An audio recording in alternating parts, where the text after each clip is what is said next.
लोग कहते हैं कि पढ़ लिख के राजा बनोगे, तो उन बकलोलवन को बोलिएगा कि जो डीएम है ना, डीएम डिस्ट्रिक्ट मजिस्ट्रेट, ये राजा ही है, समझ में आ गया।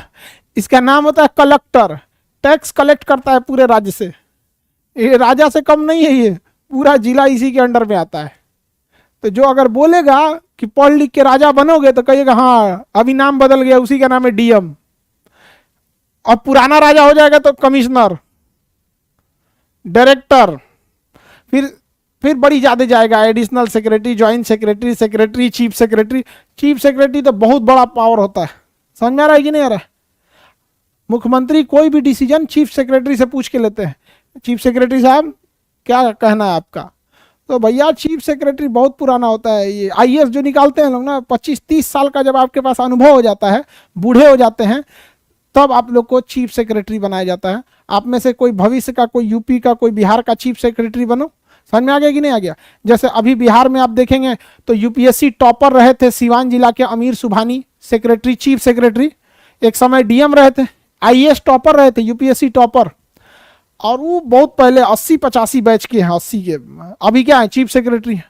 उसी तरह बिहार सरकार, यूपी सरकार का चीफ सेक्रेटरी होंगे, मध्य प्रदेश के होंगे, मोदी जी के पास होंगे, सचिवालय ही होगा। तो आप जब आईएएस बनिएगा, 25-30 साल का अनुभव हो जाएगा, तो पूरा झुंड में रहिएगा, आप लोगों को बिल्डिंग में रखा जाएगा। जितना पुराट आईएएस रहेगा सब ना, यूपीएससी निकाला हुआ। आप लोग कैसे क्लास में बैठे हैं, अभी एग्जाम निकालना है आप लोग को, सबकी ख्वाहिश है यूपीएससी निकाल लें। तो ऐसे ही अलग अलग शहर से कोई यूपीएससी निकाल के आया रहेगा। कोई कहीं पे 20 साल डीएम रहा है, कोई आईपीएस रहा है, कोई कमिश्नर रहा है, उसको फिर बुलाया जाएगा, बड़का बिल्डिंग में उसको रखा जाएगा, उसका नाम रहेगा सचिवालय। सचिवालय में सब ऐसे ही से बड़का रहता है, उसी सबसे डिसीजन लिया जाता है।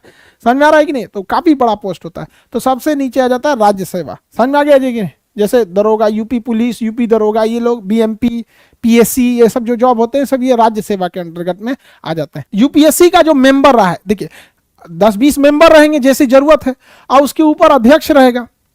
अब यही लोग हैं, ध्यान से समझिए, जो यूपीएससी का अध्यक्ष है और जो मेंबर है, ये ऑलरेडी बहुत सीनियर आईएएस अधिकारी या बड़े बड़े अधिकारी होते हैं। और यही लोग नए यूपीएससी का जो मेंस लिख के इंटरव्यू में पहुंचा रहता है, उनका इंटरव्यू लिए रहते हैं और नंबर देते हैं, तो वो लोग पास होते हैं। इसलिए कहा गया है कि अगर यूपीएससी का सदस्य या अध्यक्ष यहां से छोड़ता है अपना नौकरी, तो दूसरी किसी सरकारी नौकरी को नहीं कर सकता है, दूसरी किसी सरकारी नौकरी को नहीं कर सकता है। समझ में आ गया। यूपीएससी का मेंबर या उसका अध्यक्ष जब अपना जॉब छोड़ेगा, तो दूसरा सरकारी नौकरी नहीं कर सकता है। क्यों नहीं कर सकता है, आज एक बताइए। यूपीएससी का उच्च अध्यक्ष है, वो ही इंटरव्यू लिया है, तो नंबर अच्छा दिया है तो कोई डीएम बना है, नंबर थोड़ा सा कम दिया है तो आईपीएस बना है, थोड़ा सा इसे दिया ही बना है। अब पता चला वो नौकरी छोड़ के कहीं एसएससी का नौकरी कर रहा है, तो कभी कोनो डीएम घूमते फिरते आएगा तो कहेगा अरे सर आप ही तो मेरा इंटरव्यू लिए थे, यहाँ क्या कर रहे हैं। खराब नहीं लगेगा जी उसको। अरे भाई उसको कितना खराब लगेगा।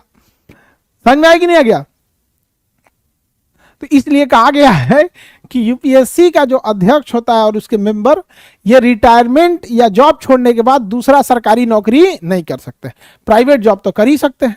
आप लोग जब इंटरव्यू दीजिएगा, तो जो लोग रिटायर्ड हो चुके हैं यूपीएससी के मेंबर, हम उन्हीं लोगों से आप लोग का इंटरव्यू लेंगे। वो लोग आप में से जितने लड़के पीटी और मेंस पास करेंगे, तो जब इंटरव्यू लिया जाएगा, तो ऐसा नहीं कि अकलेल बकलेल कोनो को इंटरव्यू पैनल में बैठना होगा। वहां पे जो यूपीएससी के ऑलरेडी 200-400 बच्चों का इंटरव्यू लिए होंगे ना, किसी को अच्छा नंबर दिए होंगे तो आईएएस, डीएम, एसपी नंबर के हिसाब से वो लोग ही आपके पैनल में बैठेंगे। उस सब की व्यवस्था भी की जा रही है। इसीलिए भाग दौड़ में थोड़ा सा टाइम लग जाता है।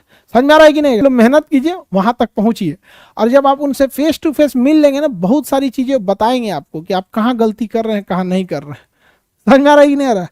पटना में क्या बोला जाएगा, यहाँ पे पटना का एजुकेशन सिस्टम को ना, मतलब क्या ही बताएं। जिस टीचर को जो चीज समझ, कोनो टीचर को अगर वायुमंडल में कमांड है ना, तो अपने विद्यार्थी को 1 महीना तक वायुमंडले पढ़ा रहा है।